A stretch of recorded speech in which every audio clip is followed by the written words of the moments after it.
금요 기도회 가운데 나오신 여러분들을 진심으로 환영하고 축복합니다. 우리가 오늘 기도하며 하나님 앞에 나아가길 원합니다. 어릴 적에 길을 잃어버린 그런 경험이 있으십니까? 저는 어릴 적에 심하게 길을 잃은 경험이 있습니다. 초등학생인 저는 폰도 없고 제 손에는 그 막대식 MP3 있지 않습니까? 그 음악 재생기, 그 MP3가 쥐어져 있었습니다. 그리고 500원짜리 동전 하나가 제가 가진 전부였습니다. 학원을 마치고 버스를 타야 하는데 그날따라 조금 새롭게 타고 싶은 겁니다. 오늘은 길 건너편 말고 학원 바로 앞에서 버스를 타야지 하는 게 화근이었습니다. 그때까지 같은 번호의 버스면은 건너편이든 바로 앞이든 똑같은 위치로 가겠지라는 초등학생의 그 어린 생각을 했었고요. 그래서 버스를 타고 기분 좋게 이제 노래를 들었습니다. 제 귀에는 캐논의 파일벨의 그 캐논이 흘러나왔습니다. 한참 시간이 흘렀습니다. 캐논 변주곡도 질릴 만큼 들었습니다. 그렇게 분명 집에 도착할 때가 됐는데 이상한 곳에 와 있는 겁니다. 버스 아저씨한테 물어보니까 제가 완전히 반대 방향으로 왔다고 합니다. 무려 1시간 정도를요. 어찌저찌 여러 어른들의 도움을 받아서 혼자서 집에 도착을 했습니다. 버스 아저씨는 감사하게도 돈을 환불해 주셨고 돌아갈 길을 안내를 해주셨습니다. 그렇게 집에 잘 도착을 했는데 집 분위기가 이상한 겁니다. 어린 초등학생이 저녁에 학원에 갔다가 평소보다 몇 시간을 늦게 왔으니 한 3시간 정도를 늦었던 것 같습니다. 집에서는 큰일이 났었죠. 특히 어머니 표정이 말이 아니었습니다. 학생들을 한창 가르치던 중이었는데 아무리 기다려도 제가 안 오니까 난리가 났던 거죠. 어머니는 학원에도 전화를 해보고 경찰에도 신고하고 아버지에게 부탁해서 온 동네를 뒤지게 하셨습니다. 그러다가 제가 돌아오니까 어이가 없기도 하고 다행이다 싶기도 하고 괘씸하기도 하고 그래서 바로 한마디를 하셨죠. 대체 어디에 있었던 거야? 라고. 이렇게 생각을 해보면 어머니는 제가 어긋날 때마다 모든 것을 내버려 두고 저를 잡아내려 갖은 수단을 사용하셨던 것 같습니다. 이렇게 허리에 이렇게 손을 올리고 단호한 표정으로 제 손을 잡아 끌고 제 자리로 데리고 가셨죠. 할 일을 해야 하는데 자꾸 딴 길로 새거나 제 자리에 있어야 할 것이 자꾸 다른 곳에 와 있고 돌아오질 않으니까 엄한 책망으로 빨리 돌아와 라고 하셨습니다. 오냐 하시지 않고 여러 교훈과 책망으로 제가 있어야 할 곳으로 손을 붙잡고 오게 하셨습니다. 오늘 본문 말씀에 등장하는 지혜는 제게 그런 어머니의 모습을 떠올리게 합니다. 제가 어머니 하나님 이런 어떤 이상한 그런 이야기를 하려는 건 절대 아니고요. 여기 등장하는 지혜가 히브리어 원어로 여성의 모습을 띠고 있기도 합니다. 사람 이름 같기도 하고요. 지혜가 소리 높여서 우리에게 돌아오라, 내 책망을 들어라 라고 하고 있습니다. 마치 길을 잃은 아이를 찾아 나선 것 같이 어딘가에 정신이 팔려 마트에서 길을 잃은 아이를 찾아다니는 어머니의 음성같이 어디 있니? 너가 있을 곳으로 얼른 돌아와라. 온 동네를 누비며 말하는 것 같습니다. 본문에 대해 더 나누기 전에 이 잠언은 어떤 책인가에 대해서 조금 짚고 넘어가겠습니다. 우리가 나누고 있는 이 잠언은 특별한 목적이 있습니다. 성도 여러분들께서 아시듯이 지혜를 알게 하는 것이 이 책의 목적입니다. 잠언 서두에서 이걸 밝히고 있습니다. 1장 2절에서 5절을 그냥 제가 읽어드리면 이는 지혜와 훈계를 알게 하며 명철의 말씀을 깨닫게 하며 지혜롭게 공의롭게 정의롭게 정직하게 행할 일에 대하여 훈계를 받게 하며 어리석은 자를 슬기롭게 하며 젊은 자에게 지식과 근신함을 주기 위한 것이니 지혜 있는 자는 듣고 학식이 더할 것이요 명철한 자는 지략을 얻을 것이라 라고 말씀하고 있습니다.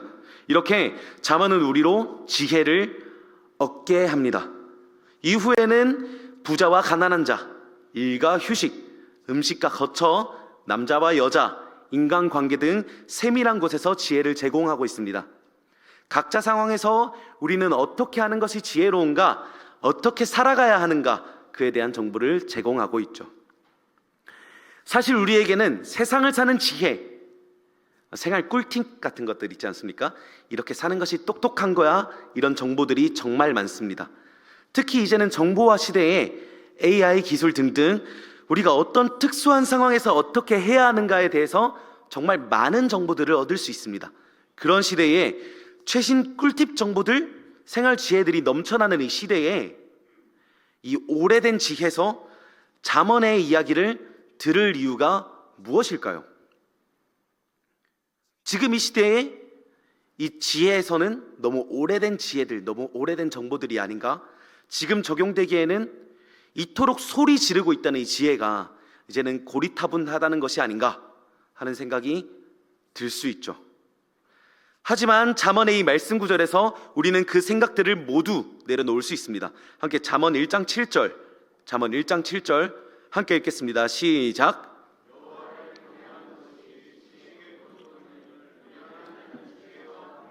멸시하느니라. 아멘. 이 잠언에는 수많은 지혜의 문장들이 등장하지 않습니까? 그 모든 문장들의 기초가 여호와를 경배하는 것에서 시작합니다. 정말 다양한 지혜와 지식이 잠언에서 등장을 하는데 우리가 그 음성에 귀를 기울여야 하는 그 이유는 그 지혜의 시작점이 여호와를 경외하는 것에서 시작하기 때문입니다. 세상에서 소리 지르는 많은 지식들이 있습니다. 너는 이렇게 살아야 해. 이렇게 사는 것이 현명한 거야. 그게 똑똑하고 잘 사는 것이야. 마치 비밀스러운 꿀팁을 제공하듯이 우리 귀에 속삭이듯이 온 동네에 소리치듯이 말하기도 합니다. 하지만 세상에서 자랑하는 여러 지혜는 그 시작점이 오만함과 미련함에 있는 경우가 많습니다. 하지만 우리가 이 잠언의 음성에, 잠언의 지혜에 귀를 기울여야 하는 이유는 그 지혜의 출발점이 여호와를 경외하는 것에서 출발하기 때문입니다. 오늘 우리가 읽은 이 본문은 이런 지혜의 음성이 소리치며 다닌다고 합니다. 함께 잠언 1장 20절에서 21절 말씀 함께 읽겠습니다. 시작. 부르며 광장에서 소리를 높이며 시끄러운 길목에서 소리를 지르며 성문 어귀와 성중에서 그 소리를 발하여 이르되. 아멘. 지혜가 길거리에서, 광장에서, 시끄러운 길목에서, 성문 어귀와 성중에서 소리치고 있습니다. 모든 공적인 영역에서 이 음성을 들으라고 소리치고 있습니다. 그 음성이 들리지 않는 곳은 없습니다. 아이가 길을 잃었다면 아이를 찾기 위해 그 동네에서 그 아이의 이름을 모르는 사람이 없을 정도로 소리 지르고 다니지 않겠습니까? 저도 그 동네에서 너가 그 친구구나 이렇게 좀 들었던 것 같습니다. 모든 길거리에서, 사람들이 모인 광장에서, 장사하러 소리 지르는 그 시끄러운 길목에서도, 사람들이 모여 진지하게 대화하고 있는 그 성문에서도 소리를 높여 찾고 있습니다. 돌아와라. 언제까지 길 잃은 채로 그 상태로 있을 것이냐. 얼른 돌아와라. 특히 여기 성문은 특별한 장소죠. 당시 이스라엘에서는 재판이나 공적으로 중요한 결정을 할 때 성문 어귀에서 했다고 합니다. 룻기 4장을 보시면 룻과 보아스 그리고 기업을 물을 그 아무개 관계에 대해서 결정을 하기 위해 이제 보아스가 성문 어귀에서 백성과 장로들 앞에 이야기하고 있음을 우리가 발견할 수 있죠. 이런 엄숙한 대화가 이루어지고 있는 곳에서도 돌아와라. 어디 있니? 내 목소리를, 내 책망을 들어라. 이렇게 목소리를 높이고 있습니다. 그리고 이 지혜의 음성은 정말 큰 애를 쓰고 있습니다. 20절에서 21절을 다시 보시면 그 지혜가 우리를 어떻게 부르고 있습니까? 부르며, 소리를 높이며, 소리를 지르며, 소리를 바라며, 어떻게든 그 음성을 듣도록 부르기도 하고 소리를 높여 크게 외치기도 하고 성문에서는 그 사람들의 논리에 속아 넘어갈까봐 차근차근 말하고 있기도 합니다. 특히 이 동사들의 원어 표현을 보시면 과거부터 지금까지 계속이라는 표현으로 이것들이 쉬지 않고 이어졌음을 나타내고 있습니다. 지혜는 어디에서나 그냥 넘어가는 일 없이 끊임없이 소리를 높이고 말하고 있습니다. 혹시나 못 들었을까봐, 혹시나 그 이야기를 오해했을까봐 계속해서 우리를 찾고 있습니다. 우리는 이 지혜를 피할 수 없습니다. 이 지혜는 뭐라고 했습니까? 여호와를 경외하는 것입니다. 우리는 이 지혜 앞에 숨을 수 없습니다. 모든 영역에서 너가 어디에 있든지 이 음성은 우리를 찾아다니며 그 목소리를 들으라 라고 하고 있습니다. 우리는 어떤 부분은 다른 지혜를 찾아도 되겠지, 삶의 어떤 영역은 하나님 말고 다른 게 좀 더 똑똑한 거야, 여기서는 이렇게 하는 게 맞아, 이렇게 말하거나, 아니면 너무 성급한 나머지 내 생각이 앞서기도 합니다. 하나님의 음성을 잊어버리고 내 목소리, 내가 쌓아온 나만의 지혜가 등장하는 거죠. 우리가 심지어 교회에서도 그럴 수가 있습니다. 교회에 있으니까, 이미 거룩한 장소에 있으니까 난 괜찮아, 이렇게 말하고 행동해도 돼. 하나님을 경외한다는 그 지혜의 음성에 귀를 기울이기보다 방심하고 내 판단으로 먼저 나서버리는 것입니다. 하나님의 일하심을 생각하기보다 먼저 내 생각과 내 큰 그림을 말하고 이미 여러 결정들을 지어버리는 그런 상황이 펼쳐지기도 하는 것입니다. 하지만 오늘 이 말씀에서는 지혜가 우리를 찾고 있다고 합니다. 여호와를 경외하라, 그것을 근본으로 시작하라, 이런 음성으로 모든 거리를 다니며 우리를 찾고 있다고 합니다. 조용한 공원 같은 곳에서도, 시끄러운 시장에서도, 중요한 결정이 이루어지고 있는 회의실이나 편히 쉬고 있는 집 앞에서도 큰 소리로 외치며 또 설득하기도 하며 쉬지 않고 찾고 있다고 합니다. 그러니 우리가 그 음성에 귀를 기울이길 원합니다. 어디에 있으나 어떤 사람과 어떤 대화를 하든지 어떤 결정을 하든지 그 음성에 귀를 기울이길 원합니다. 하나님을 경외하라 라는 이름의 그 지혜, 이 지혜의 음성에 귀를 기울이길 원합니다. 그러면 이 음성이 우리에게 뭐라고 말을 하고 있습니까? 함께 잠언 1장 22절 함께 읽겠습니다. 시작.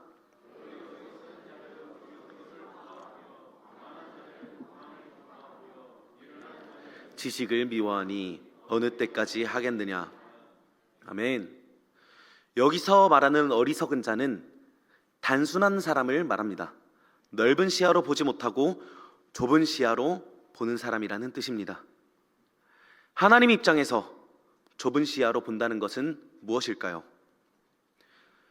하나님이 이루실 일을 보지 못한다는 것입니다. 결국 하나님께서 기뻐하시는 방향, 하나님께서 자신의 영광을 드러내시는 그 방향으로 하나님이 이뤄가실 것을 보지 못하고 좁은 시야에서 자신의 뜻대로 되지 않으니 실망하고 또 좁은 시야의 방향으로만 열심히 일을 하는 것, 이것이 하나님께서 말씀하시는 어리석은 자, 좁은 시야의 단순한 사람입니다. 하나님께서 이루실 그 선하신 영광의 길을 바라보지 못한다는 거죠. 또 거만한 사람을 말하고 있습니다. 하나님의 입장에서 거만한 사람은 어떤 사람입니까? 오만한 사람, 선악의 판단을 하나님이 아닌 자기에게 두는 자, 하나님의 이름을 빌려서 자기 뜻이 옳다고 하는 자, 그가 거만한 자입니다. 자신만의 생각, 자신만의 뜻을 이야기하고 그것을 널리 퍼뜨리며 그 실망을 이렇게 저렇게 드러내며 자기의 가치만을 드러내길 기뻐하는 사람입니다.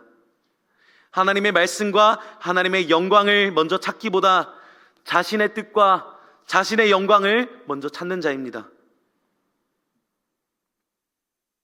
미련한 사람은 어떤 자들입니까? 지식이 부족한 자를 이야기합니다. 본문에서 미련한 사람은 지식을 미워한다고 합니다. 예를 들면은 다 같이 이제 삽질을 해야 합니다. 사람 여럿이 모여서 삽질을 해야 하는데 옆에 있는 한 선배가 어떤 자세로 하면 편하다 이렇게 말을 합니다. 그 말을 듣고 저 사람은 저게 편한가 보다. 근데 나는 그냥 여태 내 방식으로 했으니까 계속 그렇게 해야겠다. 이런 방식으로 그 지식을 미워한다는 거죠. 하나님 입장에서 이런 사람은 어떤 사람입니까? 하나님 말씀은 하나님 말씀이고 그건 지금 이 상황에는 맞지 않아. 나는 잘 해왔으니까 나에게 하는 이야기는 아니겠지. 이렇게 지혜를 거부하는 사람이 미련한 사람일 것입니다. 이 세 부류의 사람의 공통점을 보면 이렇게 이야기할 수 있을 것입니다. 하나님을 찾지 않고 나의 어떠함만 찾는 사람, 즉 하나님을 경외하지 않는 사람입니다. 하나님을 경외한다는 것은 어떤 뜻입니까? 내가 하나님 아래에 있다는 것을 깨닫는 거죠. 나의 위치를 깨닫는 것입니다. 또한 선과 악을 판단하는 주체, 좋음과 나쁨을 판단하는 그 주체가 내가 아니라 하나님임을 아는 것입니다. 하나님 말씀이 어떤 경우에서라도 옳다는 것을 인정하고 그것이 마음에 들지 않더라도 인정하고 순종하는 것입니다. 이것이 여호와 하나님을 경외하는 것입니다. 그런데 시편 14편은 이렇게 말하고 있습니다. 함께 시편 14편 2절에서 3절 말씀 함께 읽겠습니다. 시작.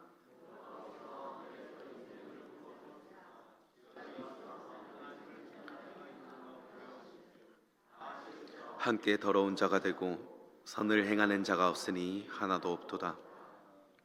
아멘. 하나님을 찾는 자, 하나님을 경외하는 자가 있는지 보고 계십니다. 그런데 본질적으로 모두가 하나님을 찾기 힘들다는 거죠. 태생부터 하나님으로부터 돌아서 있습니다. 여호와를 경외하는 것이 지혜의 근본인데 지식과 지혜를 쌓는 그 근본부터가 어긋나 있다는 거죠. 우리는 매일 하나님이 도우시지 않으면 우리의 구석구석 망가진 지혜를 새롭게 할 수가 없습니다. 그러니 누군가를 찾고 있는 이 지혜의 음성은 사실 우리 모두를 찾고 있던 음성인 것입니다. 모든 사람에게 소리를 높이며 어디 있니 내 아들아, 나의 책망을 듣고 하나님께 돌아가라, 여호와 하나님을 경외해라, 이것이 너가 있을 그 자리다, 이렇게 말하고 있는 거죠. 여기 있는 우리 모두는 어떤 사람들입니까? 지금 기도하러 모여 있습니다. 오늘 우리가 이렇게 기도하길 원합니다. 하나님, 내가 나와 하나님의 위치를 파악하게 해주시고 내게 주어진 상황들, 어딘가에 생겨있는 그 고민거리들, 그 앞에서 하나님의 영광을 기대하게 하소서. 내 한계와 내 부족함만 묵상하는 것이 아니라 내 옳음과 내 위치를 지키기 위해 나서는 것이 아니라 하나님을 경배하며 하나님의 말씀대로 순종함이 옳다고 내 마음을 확정하게 하소서. 하나님의 책망에 경청하기로 작정하게 하시고 그 음성에 귀를 기울이게 하소서. 이렇게 기도하며 하나님의 은혜를 누리는 우리 되길 소망합니다. 그 다음으로 잠언 1장 23절 말씀 함께 읽겠습니다. 시작. 내가 나의 영을 너희에게 부어주며 내 말을 너희에게 보리라. 아멘. 내가 내 영을 너희에게 부어주며 내 말을 너희에게 보이리라. 이 말씀은 이미 모두 이루어졌습니다. 요한복음 14장 26절 말씀 제가 읽겠습니다. 보혜사 곧 아버지께서 내 이름으로 보내실 성령, 그가 너희에게 모든 것을 가르치고 내가 너희에게 말한 모든 것을 생각나게 하리라. 아멘. 이미 성령 하나님께서 예수를 믿는 자들에게 오셨습니다. 그 지혜의 음성을 계속해서 들을 수 있게 우리에게 하나님의 영을 부어주셨습니다. 또한 하나님의 말씀을 우리가 보고 알게 하셨습니다. 그 성령이 있는, 그 성령이 그 마음 안에 있는 그 자들은 이제 하나님의 그 말을 체험적으로 알 수 있게 된 거죠. 잠언 1장 23절에서 보이리라는 사람과 사람이 만나고 서로 얼굴과 얼굴을 보며 알아간다는 그런 표현입니다. 우리가 어리석어 그 눈이 가리워질 때도 있지만 하나님의 은혜로 하나님의 말씀을 체험하듯이 사람의 얼굴과 얼굴이 마주하듯이 그렇게 보게 하실 때가 있습니다. 우리는 그런 큰 은혜를 이미 입은 자들입니다. 하나님의 말씀, 하나님의 영, 죄인이던 우리는 도저히 바랄 수 없었던 것들입니다. 도저히 감히 바랄 수 없었던, 도저히 바랄 수 없었던 하나님의 영을 우리에게 보여주시고 감히 바랄 수 없었던 하나님의 것, 하나님의 말씀을 보게 하셨습니다. 우리는 그런 큰 은혜를 입은 자들입니다. 그러니 우리는 하나님을 경외하라는, 모든 지혜의 근본을 하나님의 경외함에 두라는 그 음성에 경청해야만 합니다.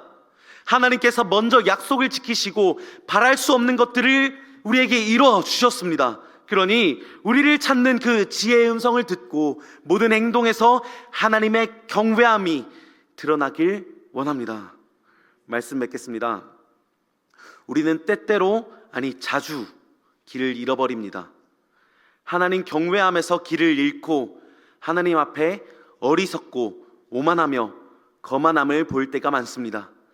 그런 우리에게 쉬지 않고 지혜의 음성이 소리를 높이고 있습니다. 여호와를 경외하라는 것이 지혜의 그 근본이다, 그 음성입니다. 그러니 우리가 그 음성을 듣고 돌이키길 원합니다. 하나님께서 이미 큰 은혜를 베푸셨고 이전에 바랄 수도 없던 큰 일들을 우리에게 행하셨습니다. 그러니 우리가 그 음성을 듣고 그 책망을 듣기를 원합니다. 모든 행동 안에 하나님 경외함이 담겨 있길 원합니다. 그렇게 되어 참으로 지혜로운 사람, 지혜로운 성도가 되는 수원아산교회 되기를 소망합니다.